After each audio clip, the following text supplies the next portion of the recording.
The day my husband called me, just a stay-at-home mom. He said it into a microphone. That's why I remember the exact sound the room made afterward. Not laughter. Worse. That soft, expensive ripple of agreement people make at founder dinners, when a man says something cruel and packages it as a joke. It was a Thursday night in October, at the Mercer Logistics quarterly leadership dinner. A private room at the Blackstone Club. White tablecloths. Low amber light. Too many men in navy suits. Too many wives placed at the edges like decorative proof of stability. Cole Mercer loved that room, because everyone in it already believed he was the smartest man there. I was seated 3 chairs down from Cole. Beside Vanessa Mercer, my mother-in-law.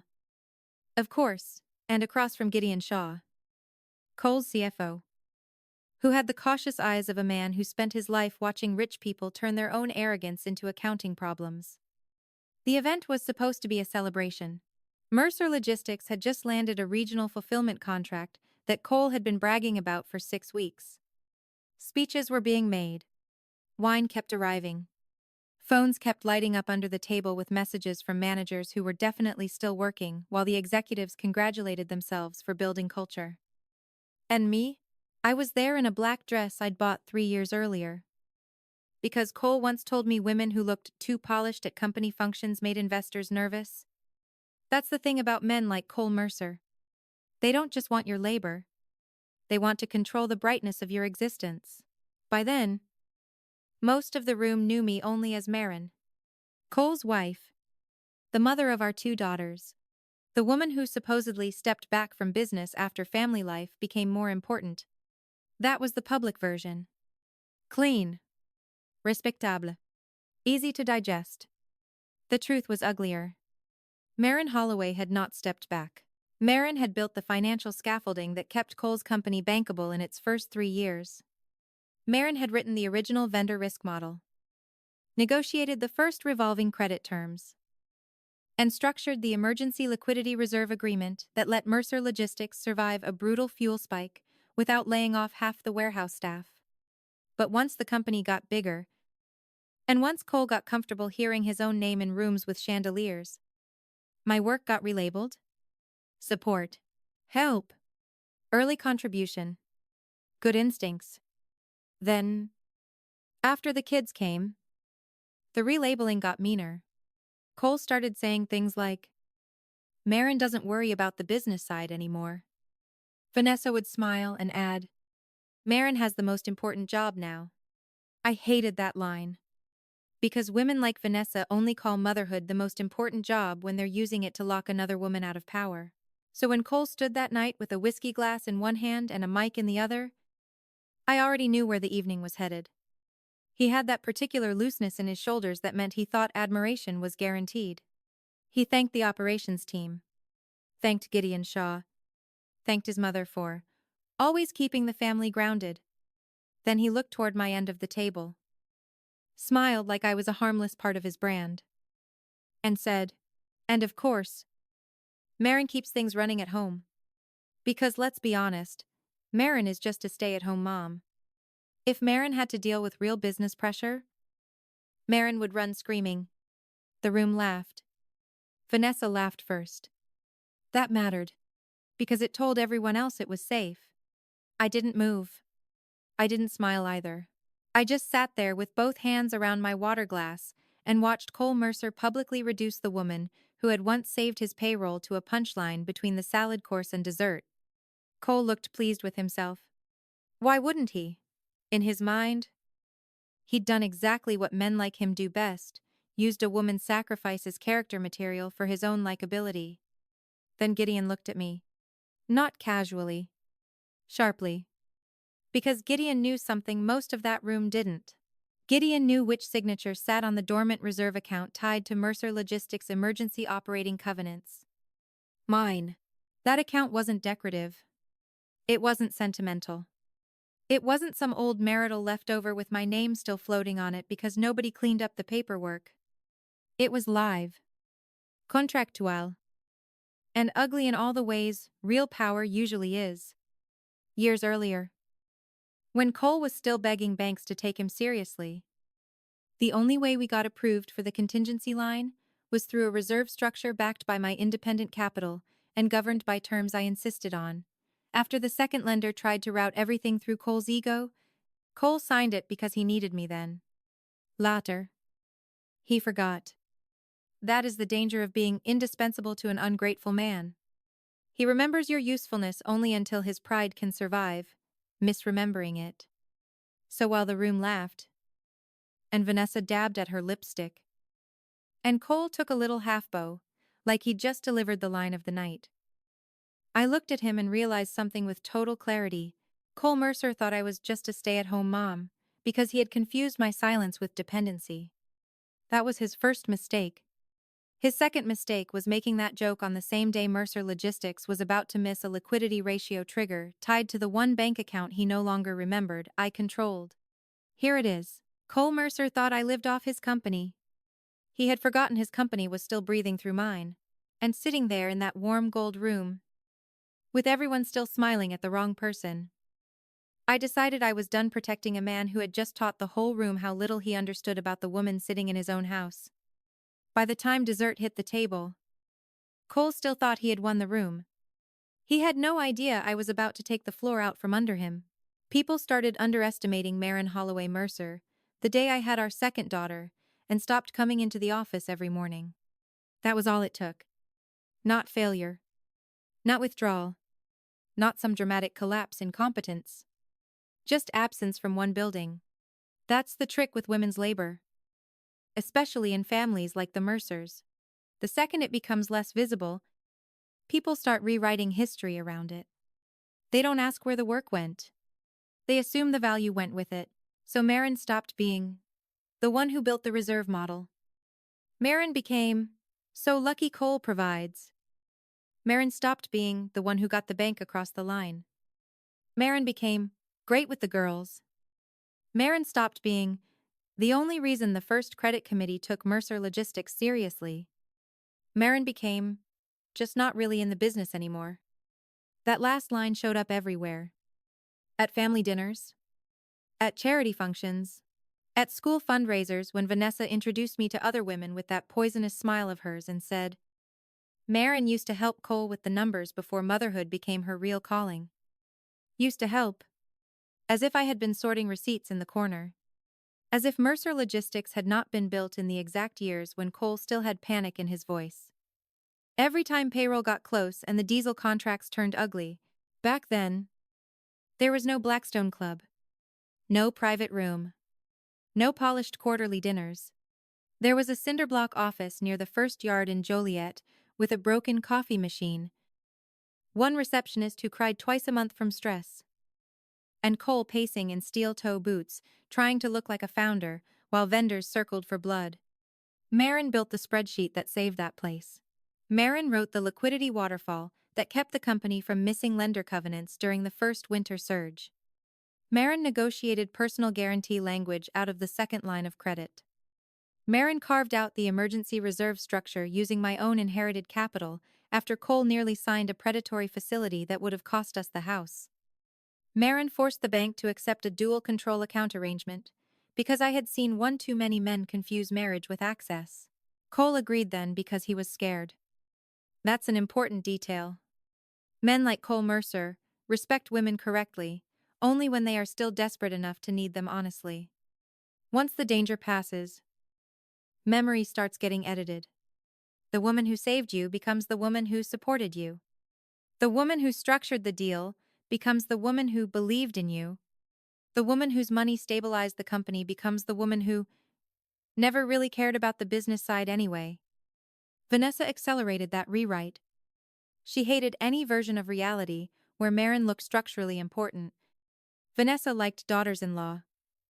Ornamental and grateful. The minute I stepped back from the office to raise our daughters at home, she smelled weakness where there was only reallocation. She started telling people I was finally where I belonged. She would say it while sipping Chardonnay like she was describing a tasteful renovation. And Cole let her. Of course he did. That was the part that wore something out in me long before the dinner speech ever happened. Not that Vanessa demeaned me. She demeaned everyone she couldn't fully control. It was practically a hobby. The real rot sat with Cole. He would ask me to review capital plans after the girls went to bed. Let me catch risks he had missed. Take my notes into meetings. And then let Vanessa tell the world I didn't understand business pressure because I was home with the kids. That pattern repeated for years. Cole would come into the kitchen at 10:40 p.m. Loosen tie, laptop under his arm, and say, "Can Marin look at something for 10 minutes?" 10 minutes always became 90. Fuel hedges, expansion financing, insurance exposure, driver retention bonuses, vendor concentration risk. I handled all of it quietly, while lunchboxes dried on the counter and our daughter's school artwork sat under magnets on the refrigerator 10 feet away. Then the next morning, Cole would walk into the office with answers and confidence. While I drove carpool and got introduced at school events as so fortunate to be able to stay home. Fortunate. That word did a lot of violence, because it erased the fact that home was still a command center. I ran our household. Yes. I knew which daughter had a spelling test, and which one still cried before dental appointments.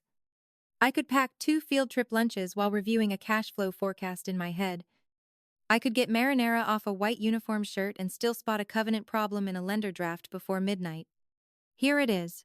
They called Marin a stay-at-home mom because it was easier than admitting Marin was the only adult in that marriage who could balance a household and a balance sheet at the same time. But the deeper insult was this: the more competent I was at making everything look easy, the more everyone decided I must not be doing anything important at all. By the time Mercer Logistics got big enough for people to start mythologizing Cole, the company had already internalized the same lie the family did. New executives knew me only as Cole's wife. Junior finance staff assumed Gideon Shaw had always built the reserve architecture. Vendors who met me at holiday parties talked slower when I mentioned credit structure, like they were humoring a bored woman who'd read one article too many. I noticed all of it. I said very little, not because I didn't care, because I was watching Cole. Forget where the safety nets were. Watching Vanessa confuse proximity to success with authorship.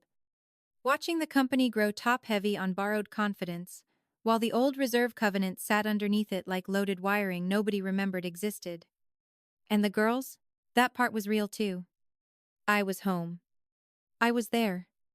I knew the names of teachers, pediatricians, best friends, piano instructors. I volunteered at the school auction. I made Halloween costumes at the kitchen island, while half listening to Cole explain a leaseback structure badly enough that I had to correct him before bed. That was the point. Motherhood didn't replace my intelligence. It just gave everyone a socially acceptable excuse to pretend they no longer had to fear it. So when Cole stood up at that quarterly dinner and called Marin just a stay-at-home mom, he wasn't inventing a new insult. He was saying out loud the lie he'd been practicing for years. And because he said it into a microphone, in front of his executives, his mother, his CFO, and the exact people about to panic when payroll timing hit the covenant wall, he gave Marin something he never meant to give me: a perfect public record of how badly he had misjudged the woman still holding the company's emergency oxygen. And once a man misjudges you that publicly, correction becomes a duty. The actual humiliation didn't end with the joke. If it had, maybe I could have written it off as whiskey, ego, and a room full of men rewarding each other for being lazy with language. But Cole wasn't finished. That's what made it unforgivable. Dessert had just been set down. Lemon tart for the executives. Flourless chocolate cake for the VIP table. Because of course there was a VIP table inside a private dinner for people already being overpaid. The server placed a fork beside my plate and moved on. I remember that detail because the silverware rattled slightly against the china when Cole leaned back into the microphone and decided to keep going. He grinned across the room. Enjoying himself now. You know what's funny? Cole said. Marin used to think she understood cash flow better than my finance team. A few people laughed again. Smaller this time. Nervous. Because even arrogant rooms can feel when a joke stops being a joke and becomes a man trying to publicly reduce his wife into something manageable. I looked at Gideon. He didn't laugh. That mattered. Cole kept talking. Back in the early days, Maren had spreadsheets for everything: fuel exposure, vendor risk, emergency reserves. He shook his head like he was telling some adorable story about a child pretending to be a pilot. Now Maren Color codes our daughter's lunch containers, which is probably more her speed. That got a bigger reaction. Vanessa touched her pearls and laughed like Cole had just said something charming and true and masculine. He sat still, hands in my lap, shoulders relaxed, face neutrale. That's the thing people misunderstand about silence. They think silence means you've lost. No. Sometimes silence means you are refusing to spend your power in the wrong room. Cole thought he was roasting me. What he was actually doing was building a witness list. Then Vanessa decided to join in. Because women like Vanessa never resist a chance to put another woman in her assigned place, especially if that place makes a son look taller. She lifted her wineglass and said, "To Maren, proof that not every woman needs a title to feel important." That line hit harder than Cole's, because it was cleaner, crueler, and designed to make any reaction from me look like vanity instead of self-respect. A few wives smiled politely. One of the younger operations directors looked down at his plate. Gideon's jaw tightened. They weren't laughing at Maren because Maren was weak. They were laughing because they thought Maren was trapped. And then Cole made the mistake that changed everything. He waved toward me with the microphone and said, "Maren, tell them. Isn't it nice not having to think about real money stress anymore?" The room turned. All of it. Now it wasn't just a speech. It was a summons. Cole wanted me to play my role. The soft wife. The graceful one. The stay-at-home mom who smiles, shrugs, and confirms the mythology for the room. Vanessa was already smiling in anticipation. Cole had that smug founder glow. And half the table was waiting to see whether I'd protect him from his own arrogance again. I didn't take the bait. I didn't answer the question. Instead, I picked up my water glass, took one sip, set it down, and said, very calmly, "Cole should be careful joking about money stress on a covenant week." Nothing moved for one full second. Then Gideon looked at me sharply. Good. Let Gideon hear it. Because he knew what most of the room didn't. The company was close. Too close. The new contract Cole had been celebrating came with a cash timing problem on receivables, and the expansion costs had hit 3 weeks earlier than expected. Mercer Logistics wasn't dead, but it was tight. Tight enough that if the reserve facility didn't bridge the gap correctly, payroll and vendor sequencing would get ugly fast. Cole's smile shifted. Tiny change. Important one. Then he laughed too loudly and said, "See? That's what I mean. Maren hears one term over breakfast and thinks she's on the earnings call." There it was. Public contempt. Specific. Personal. Calculated. Not a misunderstanding. Not a sloppy joke.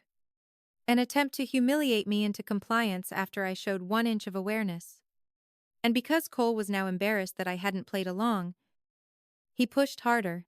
He turned to the room and said, "This is exactly why I keep Maren out of company decisions. Maren gets emotional and dramatic whenever money comes up." That sentence did it. That was the one.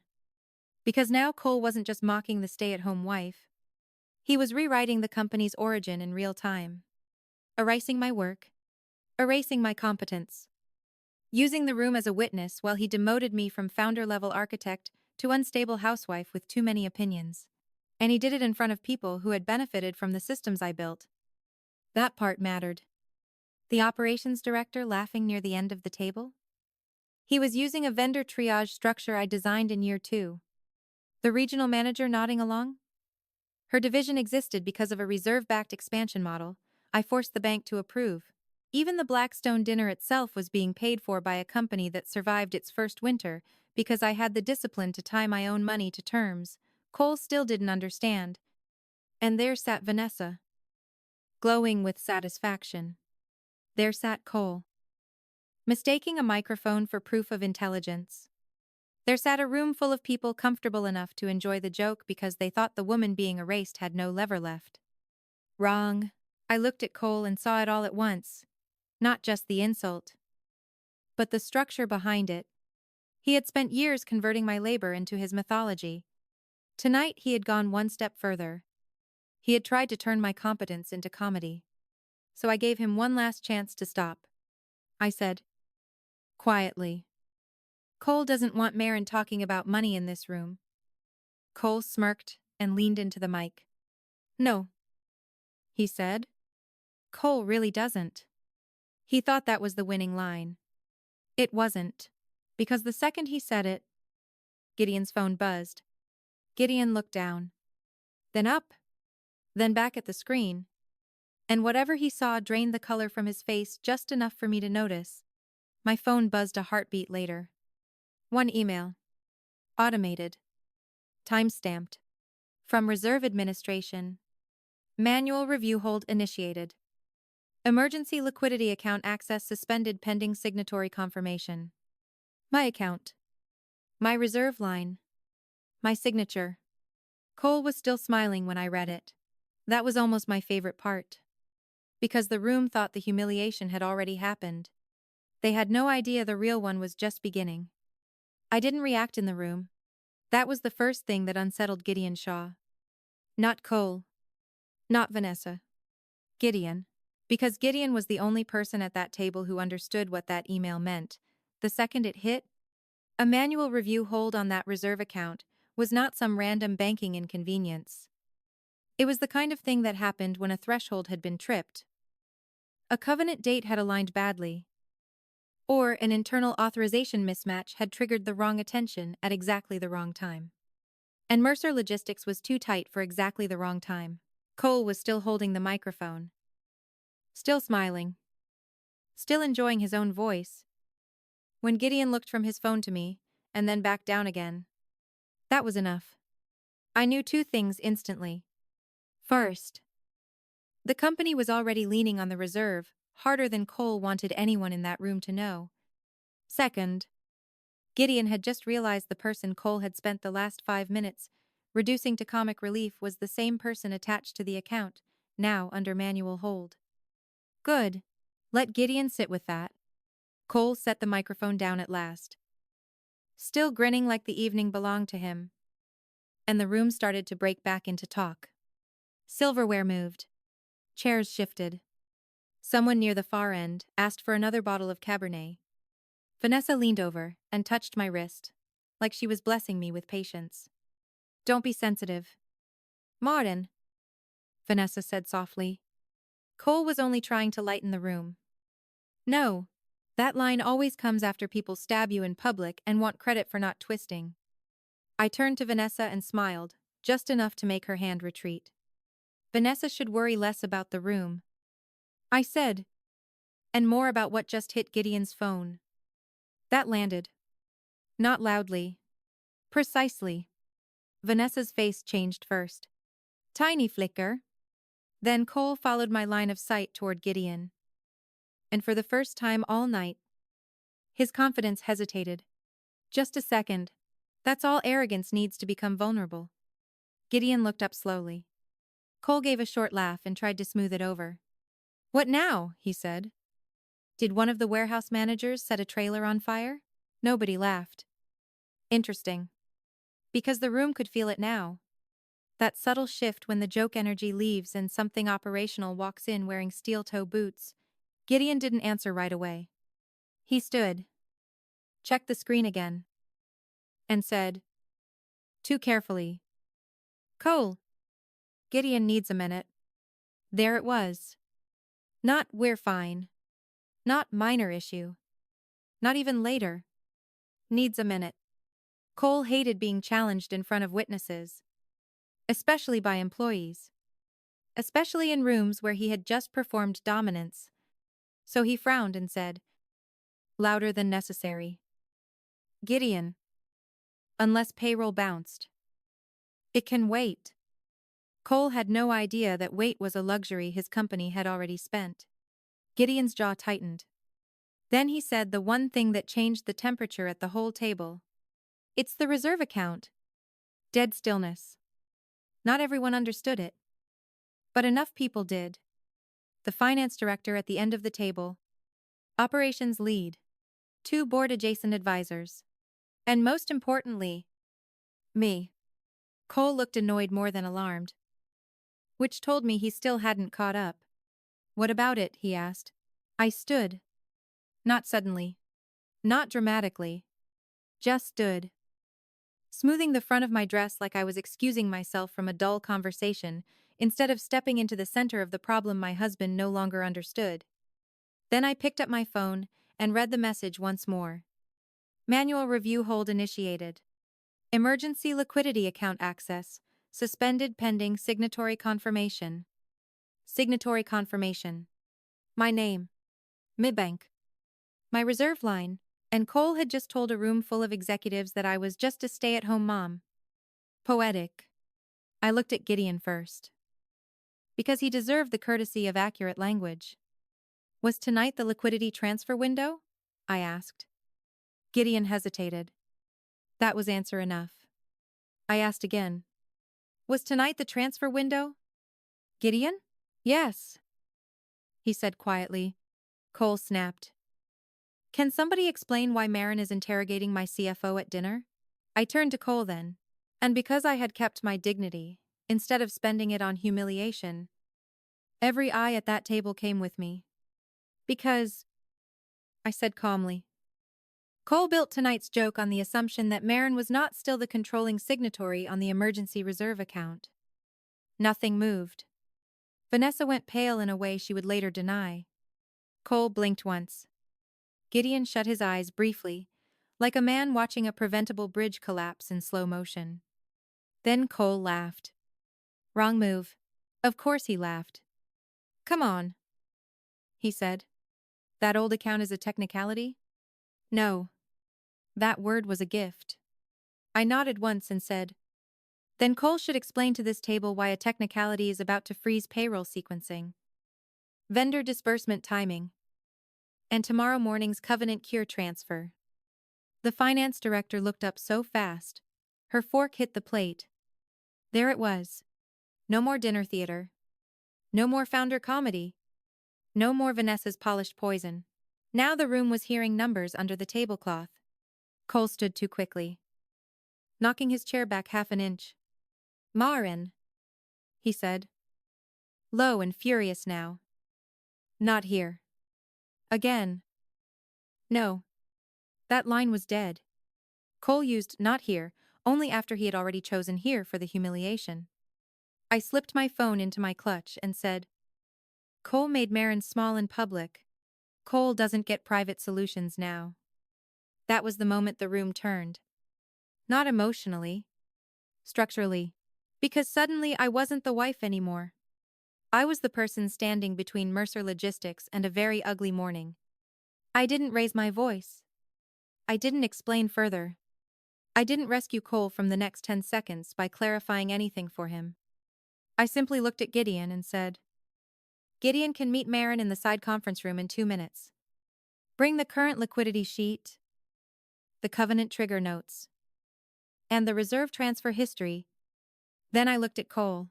And Cole should decide whether just a stay-at-home mom is the person he wants holding the only key left. I walked out before he answered. That was deliberate too. Because sometimes the strongest move isn't staying to prove a point. It's leaving the room holding the one thing everyone suddenly realizes they need. And behind me, just before the door closed, I heard the exact sound I'd been waiting for all night. Not laughter. Not outrage. But panic finally learning my name. The side conference room smelled like burnt coffee and leather folders.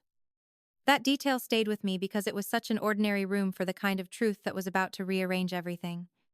Gideon came in 30 seconds after I did, carrying a laptop, a yellow legal pad, and the exact expression men wear when they realize the wife at the dinner table was never the wife in the actual paperwork.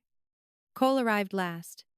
Of course, He needed those extra seconds to recover whatever dignity he thought he still had. He came in with his jaw set and his jacket unbuttoned. Still trying to look like the founder in control of a minor hiccup instead of a man who had just mocked the wrong person into relevance. Vanessa tried to follow him in. I stopped that with one sentence. No. Vanessa blinked. Not because I raised my voice. I didn't. Because I said it the way people say things when they've already checked the lock on the real door. This meeting is operational. I said. Vanessa is not operational. Gideon looked down fast to hide it. But I caught the corner of his mouth move. Good. Let Vanessa feel it too. She had spent years reclassifying Marin Holloway into something decorative, maternal, and soft enough to dismiss. Now she was being told, in plain English, that the company crisis did not recognize her social rank. Vanessa stepped back. Cole noticed. That mattered. Because the first layer of truth wasn't the bank account. It was authority. Real authority. Not family authority. Not founder mythology. Not who gets the head of the table at Thanksgiving. Authority written into documents. People stop reading once they think they've become important enough to live above consequences. Gideon put the liquidity sheet on the table. I already knew what I was going to see before I saw it. But knowing something privately and watching it printed in black and white are two different experiences. Mercer Logistics had dipped too close to the covenant floor after accelerating onboarding costs for the new regional contract. The receivables from the client wouldn't clear in time. Fuel settlement had hit early. Vendor terms had tightened after a late quarter delay nobody wanted to mention in public. Payroll was 48 hours away. And the only clean bridge between the company and a very ugly Friday morning was the emergency reserve line. My reserve line. My bank account. My signature.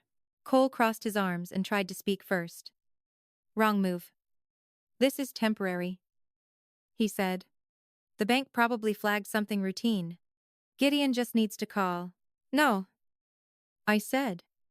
Then I sat down. That changed the room more than standing had. Because now I wasn't the wife having a moment. I was the one presiding. I turned the liquidity sheet toward me. Scanned it once. Then tapped the reserve line item with one finger. Cole remembers this account now? I asked. Cole's face tightened. Gideon answered instead. Smartman. It was set up under the 2018 contingency facility. Gideon said. Dual control reserve access. External signatory confirmation required if the company drops below the operating ratio threshold. Yes. Exactly. And here came the second layer of truth. That account did not exist because Cole was brilliant. It existed because Cole was reckless. Back in 2018. When Mercer Logistics was trying to expand too fast, and Cole nearly signed a facility that would have given the bank quiet leverage over our home.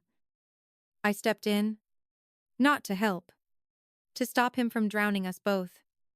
I used money from my late grandfather's estate. My money. Not marital fluff. Not family support. Not some little inherited cushion Vanessa liked to dismiss as Marin's old trust. Real capital. Clean capital.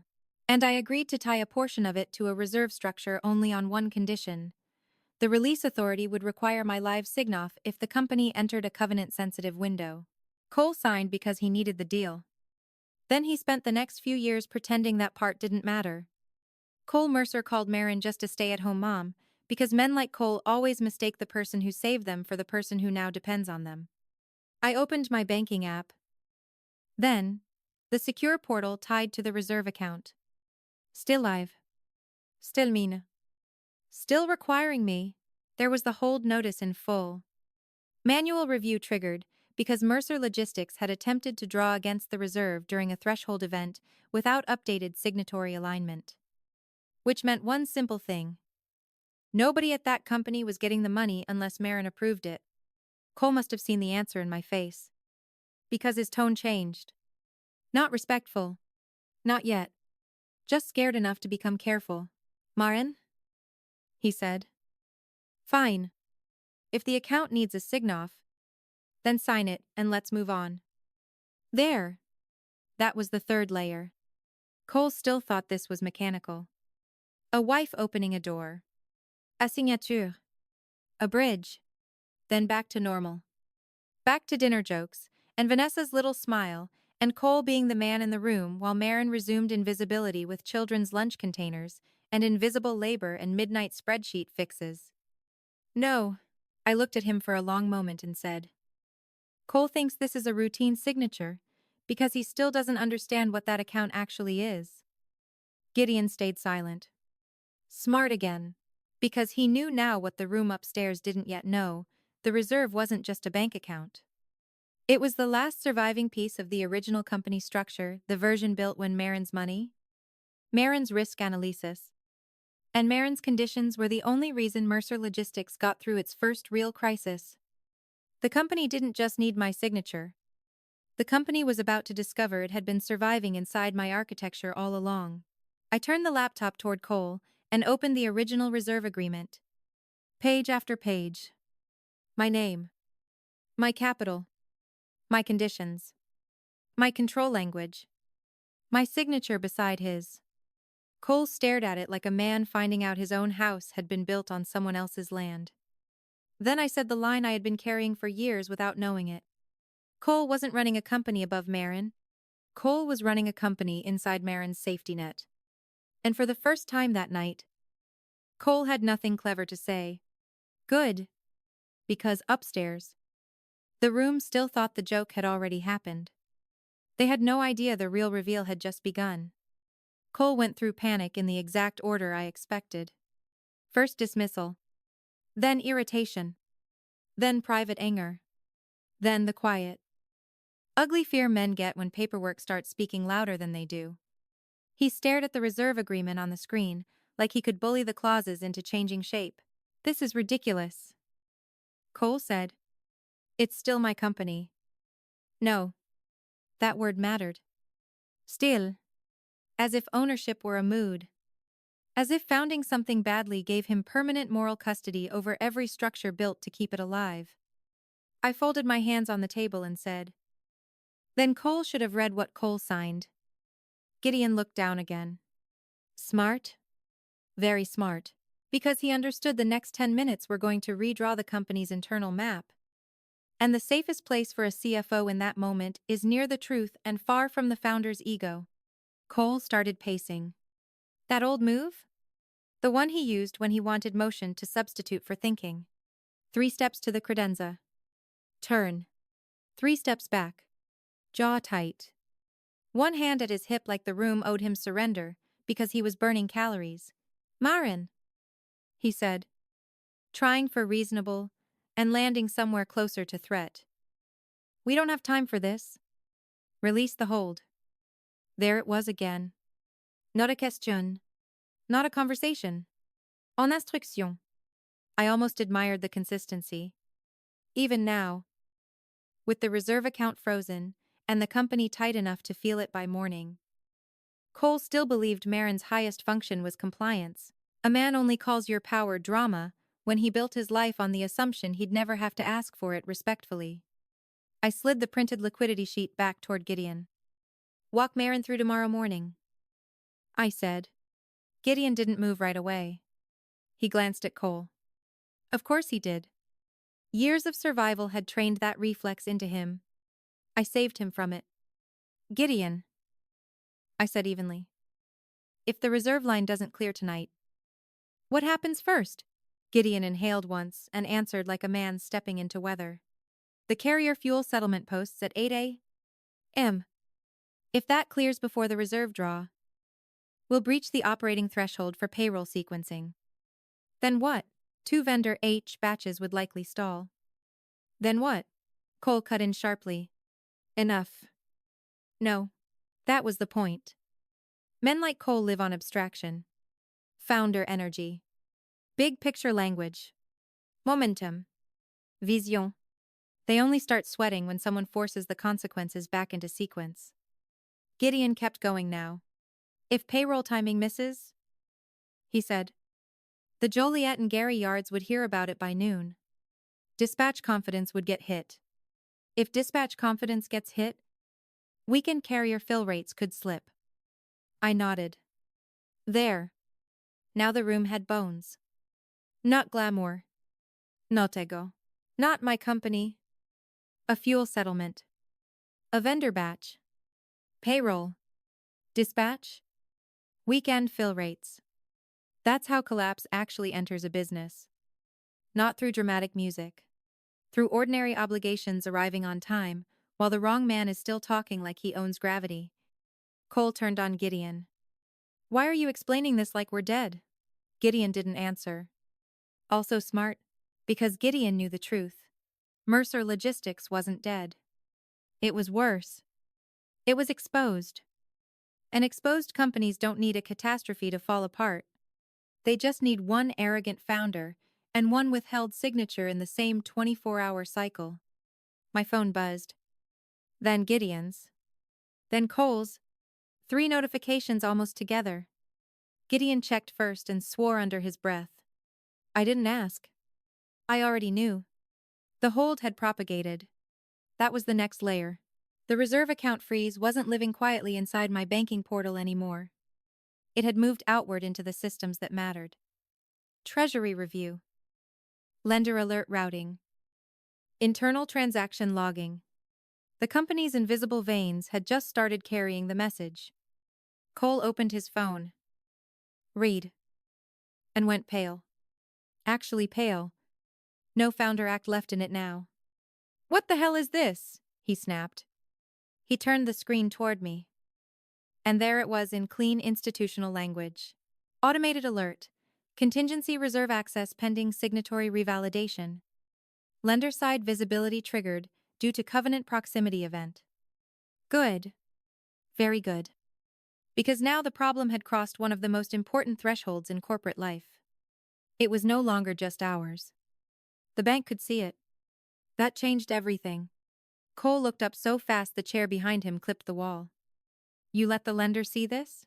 I almost laughed. Let? No one let anything happen. Cole had driven the company close enough to the covenant edge that the structure I built did exactly what it was designed to do. That was the whole point of good risk design. It does not ask permission from the man creating the danger.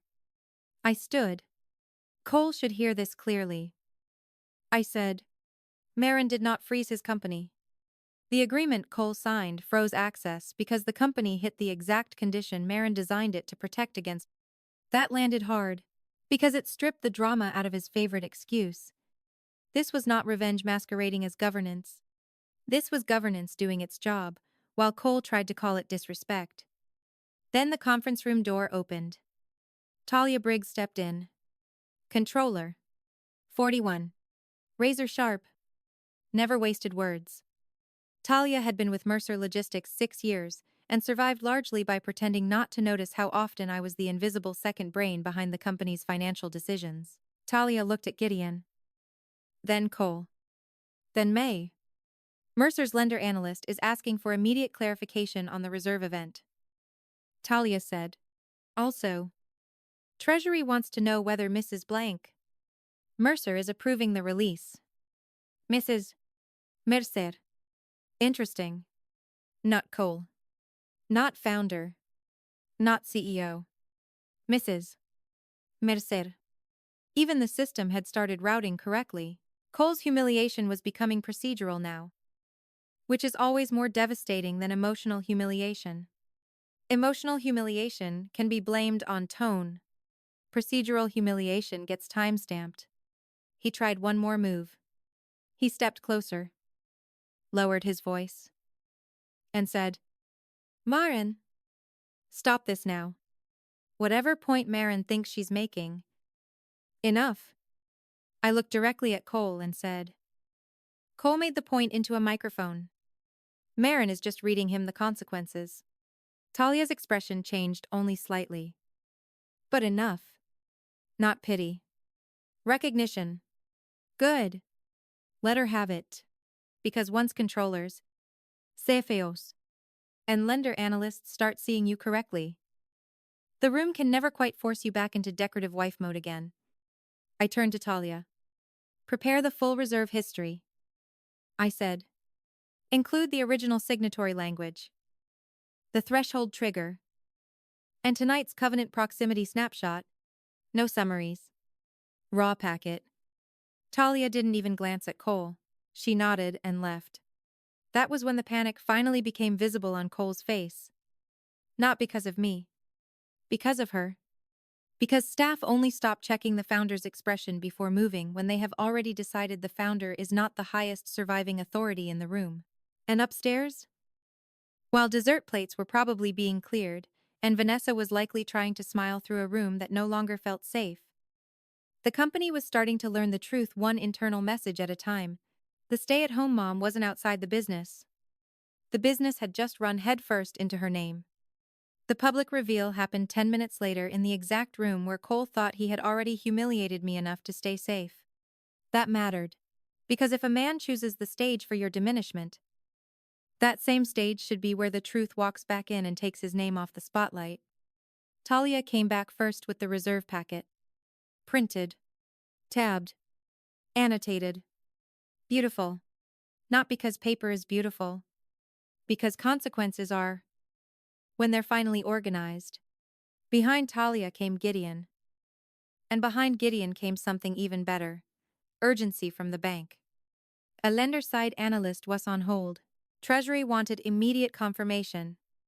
And the board's audit chair, who had not been expected at that dinner at all, was now dialing in because covenant trigger visibility had crossed a reporting threshold. Good. Let all of them hear it at once.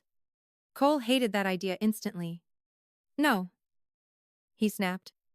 We are not dragging this into the dinner. Wrong again. He still thought the dinner and the company were separate rooms. That was his lifelong error. I looked at Talia and said, how many people upstairs need to know before rumor outruns the packet? Talia answered without hesitation. At least the senior table. Probably all of them by the time the first bank call is returned. Exactly. This was no longer containable.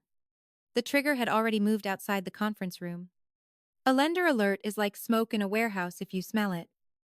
The fire has already decided to matter, so I stood. Took the packet from Talia. And said, then we're not hiding it in a side room built for denial. Cole stepped in front of the door. That part would have been funny if it weren't so familiar. Men like him always think their body can still do what their authority has already lost. He wasn't grabbing me. He knew better than that. He was just trying to fill the doorway with founder energy and indignation. Maren, he said. Low and furious. If Maren embarrasses me in front of that room, I cut him off. No. I said. Cole embarrassed himself in front of that room. Maren is about to correct the accounting. That one hit? Gideon looked away. Talia didn't. Good for Talia. Then I walked past Cole anyway. And because the truth had already started outranking him, Cole moved. That was the first public sign of collapse. When we came back into the private dining room, dessert plates were half cleared, and the room was still trying to pretend normalcy had survived. Vanessa was holding court at the edge of the VIP table, smiling too brightly.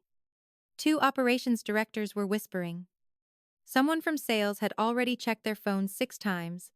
The MC from the leadership team was thanking everyone for an incredible quarter, which became unintentionally tragic. The second I stepped back in with a binder under my arm and Gideon and Talia behind me, like structure itself had decided to stop playing dumb.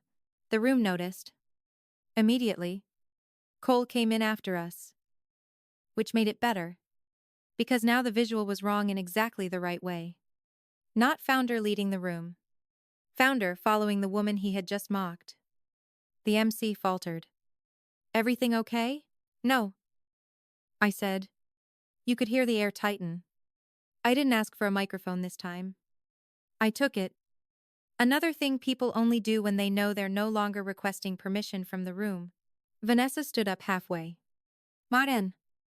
This is not a probe. I held up one hand without even looking at her. And Vanessa. To her own horror.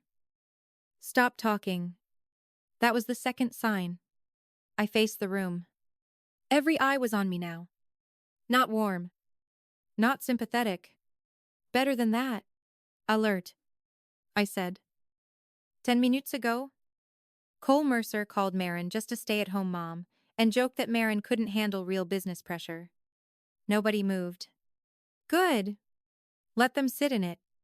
Then I lifted the packet slightly. Here is the pressure. That line hit exactly the way I wanted it to. Not dramatic. Precise. I kept going. Mercer Logistics attempted to trigger its emergency liquidity reserve tonight because the company entered a covenant proximity event tied to tomorrow's operating sequence. The reserve account is under manual hold pending signatory confirmation. A few people looked confused. The finance people didn't. Neither did the board-adjacent advisors. Neither did Vanessa.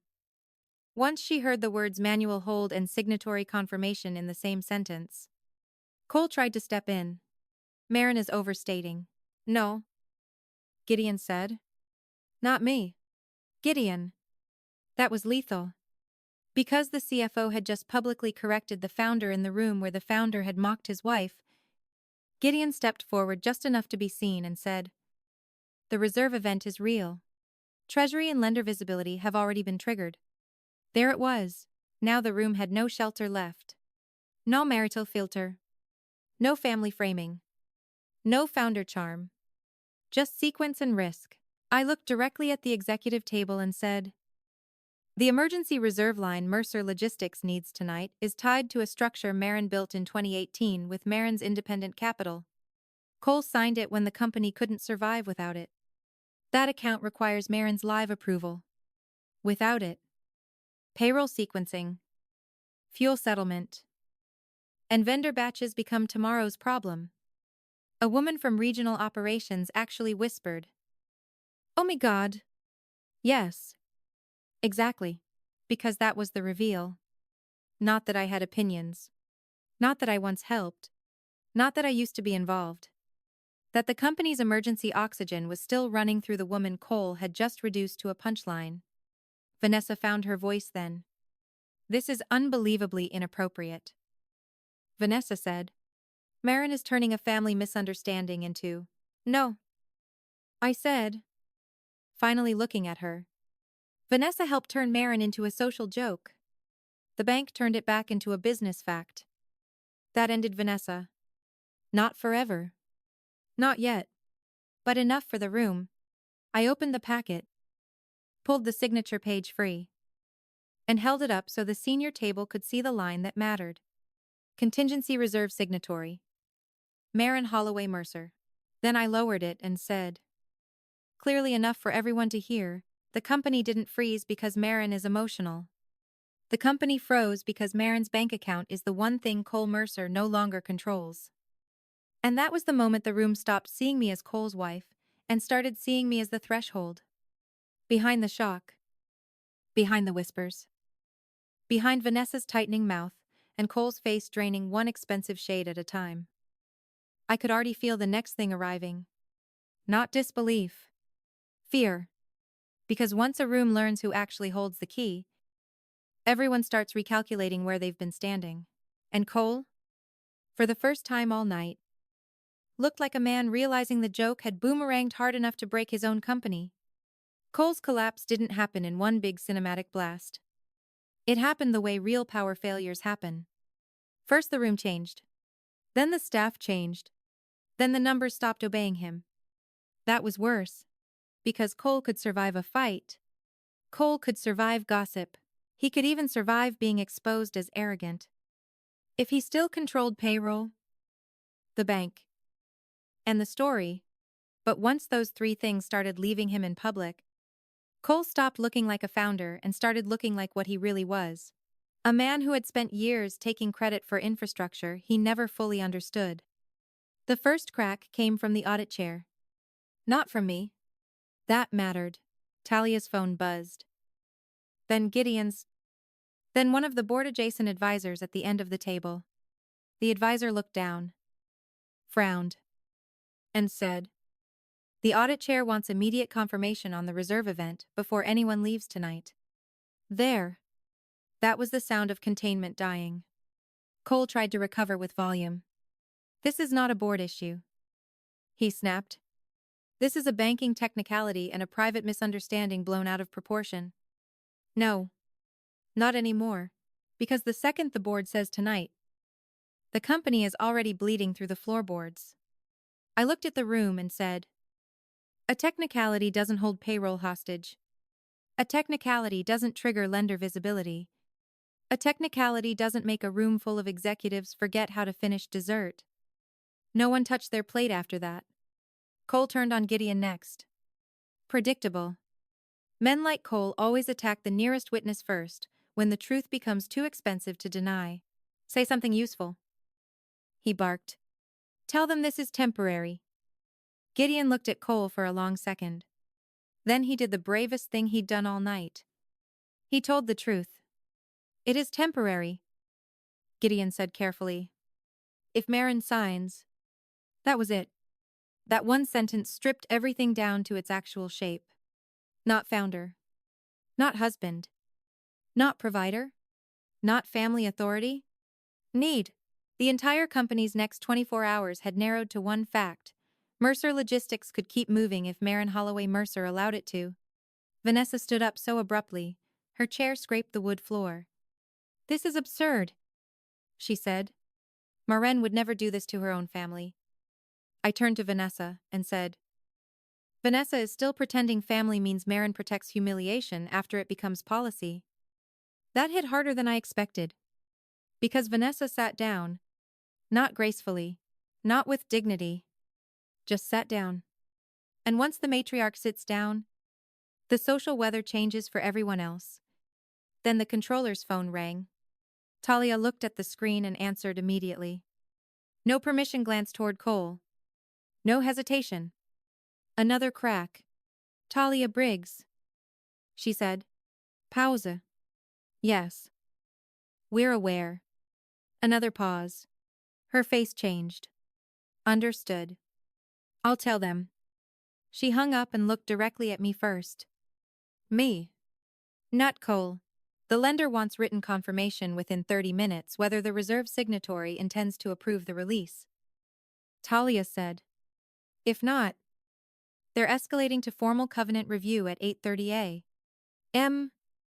There went the rest of his night. No more jokes. No more recovery speech. No more founder performance under amber light. Now it was clock time. Cole stepped toward me, voice dropping low again, trying to make it personal because he could feel the room becoming professional. Marin? Enough, he said. Whatever anger Marin has, take it out on me later. Don't torch the company over a stupid comment. That line almost made me laugh. A stupide comment? No. It wasn't one comment. It was years. Years of erasure. Years of credit theft. Years of Vanessa calling Marin lucky, while using Marin's money as invisible scaffolding. Years of Cole asking for my judgment in private and mocking my intelligence in public, so I said the truth in the quietest voice I'd used all night. Cole thinks the company is burning because Marin stopped smiling. The company is burning because Cole built too close to the edge and forgot who owned the fire door. Gideon closed his eyes for half a second. Talia looked down at the packet. One of the operations directors muttered, Jesus, into his water glass. Good. Let them hear it in plain English.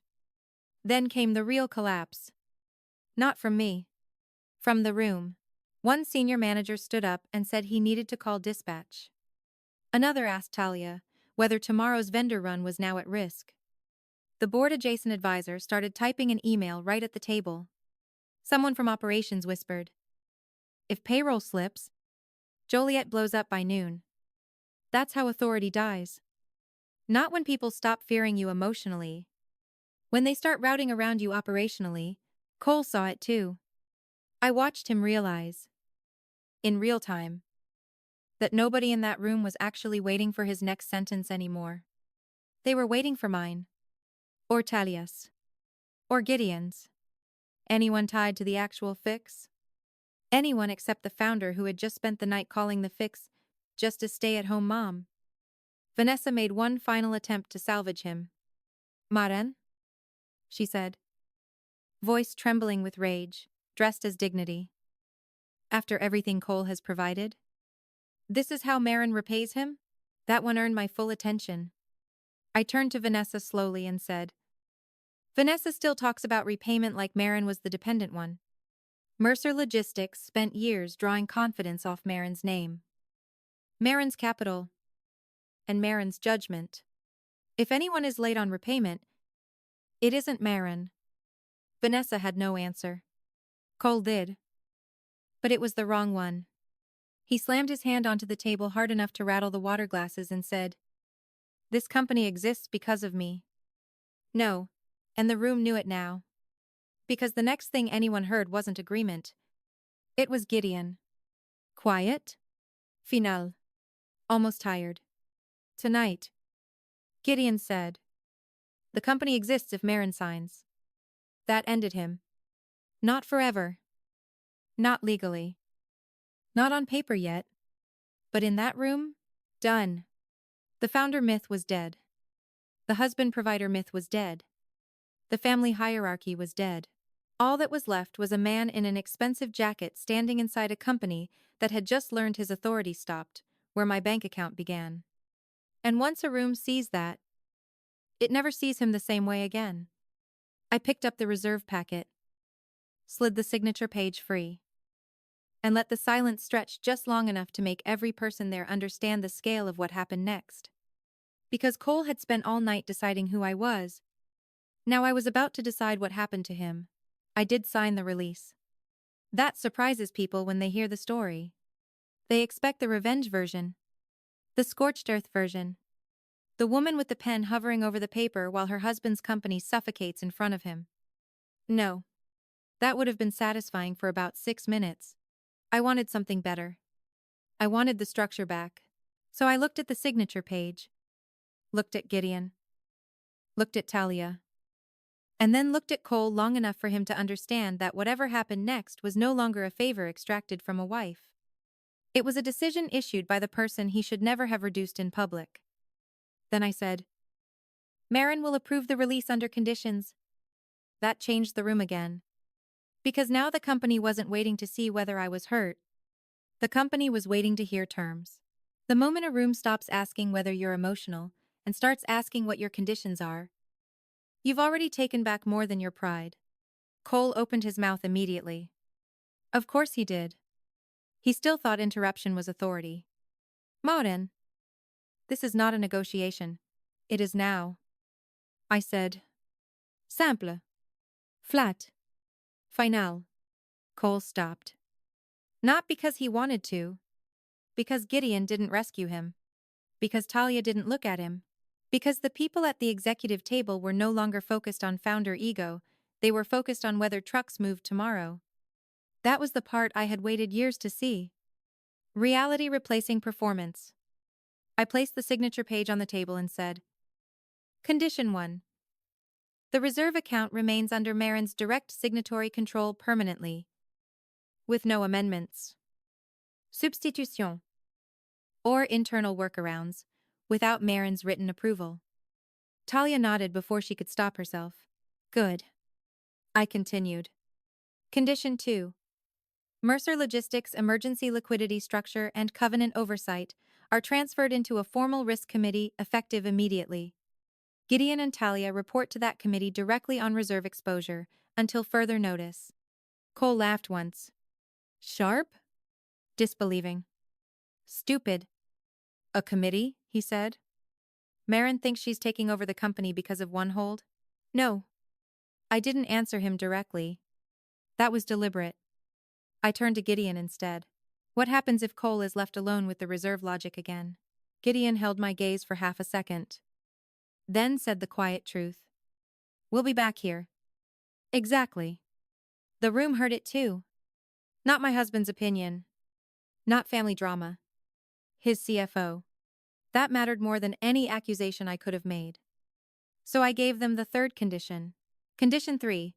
The board audit chair gets the full original reserve packet, including source capital documentation, signatory history, and tonight's trigger trail before Ada less. M. If Mercer Logistics is still using Marin's money architecture, Mercer Logistics is going to start naming it correctly. That was the line that really did it. Because taking back money is one thing. Taking back authorship is another. For years, Mercer Logistics had been living off the financial architecture I built while treating me like decorative domestic labor. That ended that night. Not privately. Not in the marriage. In the company record. Vanessa stood up again. Furious now in that brittle rich mother way that always looks one breath away from shattering into something common. This is extortion, she said. I turned to her. No. I said. Extortion is when someone demands more than they're owed. Marin is still collecting less. Silence. Pure. Clean silence. Vanessa sat back down like gravity had finally remembered her. Cole came around the table fast then. Too fast. One palm flat against the linen. Trying to get closer. Trying to re-enter the scene as the dominant force before it settled permanently without him. Marin, he said. Low and furious. This is my company. There it was again. That sentence. That delusion. That need. I looked at him and said the truest thing I had ever said in that room. No. Cole. This is the first night Mercer Logistics has sounded like mine out loud. He flinched. Actually flinched. Not because it was cruel. Because it was precise. I signed then. Marin Holloway Mercer. One signature. One release.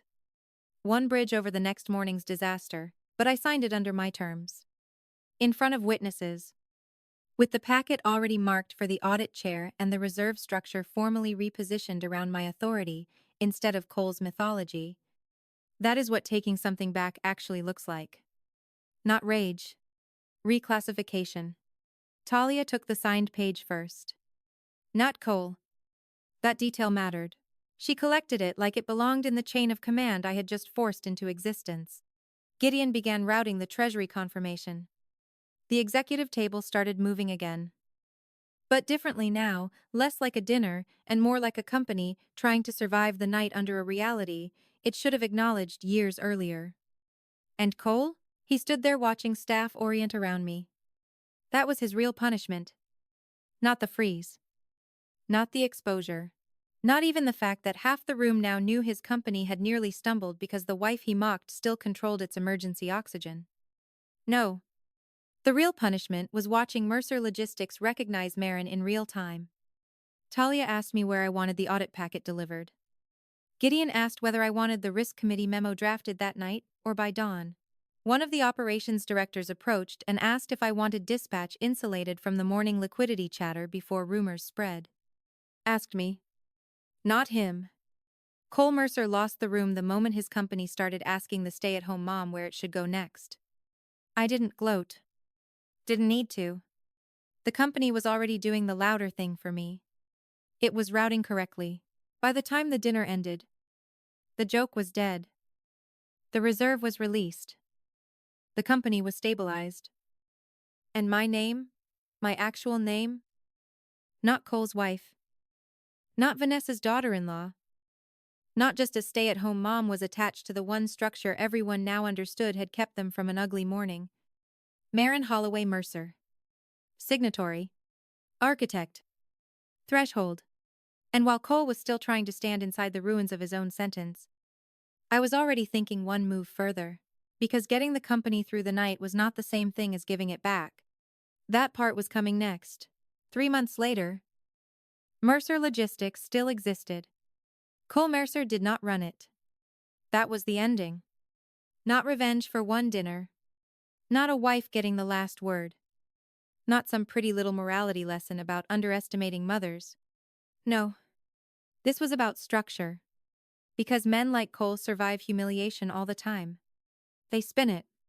Rebrand it. Buy themselves a few sympathetic conversations and a new suit and a cleaner room. Public embarrassment alone would never have been enough. What changed everything was that the room never went back to misreading Marin Holloway Mercer again. The audit review landed hard and fast. Hard because the reserve packet exposed more than a dinner night problem. Once the audit chair saw the original 2018 structure, the capital source trail, my signatory protections, and the internal reporting gaps around covenant proximity, Mercer Logistics had to admit something it had spent years letting Cole obscure. The company's emergency backbone had never belonged to him. Fast because lenders hate founder ego once it starts touching liquidity controls. The bank didn't care that Cole was charismatic. The bank cared that he had nearly pushed the company into a threshold event, while publicly mocking the one person attached to the reserve architecture keeping the place stable. Banks do not reward irony. They punish risk. Good. Let them. Within 12 days. The audit committee formalized the risk structure I forced that night. The reserve line remained under my direct signatory authority. The risk committee became permanent. Talia was elevated into direct treasury oversight. Gideon stopped pretending my name was optional in financial discussions.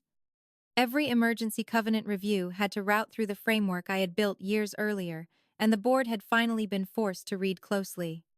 And Cole? He kept his founder title for a while.